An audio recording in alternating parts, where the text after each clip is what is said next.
वह थी एक अद्वितीय सुंदरी जिसका नाम अदिति था। उसकी मस्त आंखें, गुलाबी होठ और मुस्कान सबको मोह लेती थी। वह एक आदर्शवादी और खुदरा दिल की मालिक थी, जिसने हमेशा सत्य और प्रेम के मार्ग पर चलने का संकल्प लिया था।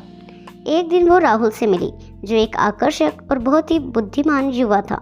उनकी मुलाकात के बाद दोनों एक दूसरे के आदर्शों, विचारों और सपनों से प्रभावित हुए। उनकी बातचीत मुसीबतों के बावजूद सुंदरता और प्रेम से ओतप्रोत हो गई। वक्त बीतता गया और अदिति और राहुल के बीच का प्रेम दिन प्रतिदिन बढ़ता गया। वे दोनों आपस में गहरी मोहब्बत में डूबे हुए थे, परंतु उनकी कहानी कुछ अधूरी थी। एक दिन एक दुर्घटना की वजह से राहुल को अकालीन तौर पर दूसरे शहर जाना पड़ा। उसके जाने के बाद अदिति ने अकेलेपन का एहसास किया। वे दोनों अलग कई महीनों तक दूर दूर रहे, परंतु उनका प्रेम कभी भी कम नहीं हुआ। फिर एक दिन राहुल वापस लौटा, लेकिन उनका मिलन बहुत ही अल्पकालीन हुआ। राहुल और अदिति की जुबान पर कई ख्वाब थे, परंतु उन्हें अपनी अपूर्णता से निपटना पड़ा, क्योंकि जिंदगी कभी कभी अपूर्णताओं के साथ चलती है। उसी तरह राहुल को फिर से दूसरे शहर जाना पड़ा। यह अधूरी प्रेम कहानी की अविरल नदी के समान थी, जो कभी भी अपनी गति बढ़ाने की बजाय रुकती रही।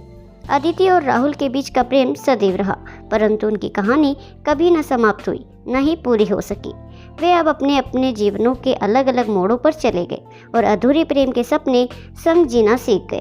यह थी एक अधूरी प्रेम कहानी जो अदिति और राहुल की जिंदगी में चिपकी रही, उन्हें याद दिलाती रही और प्रेम की महत्ता को अभिव्यक्त करती रही।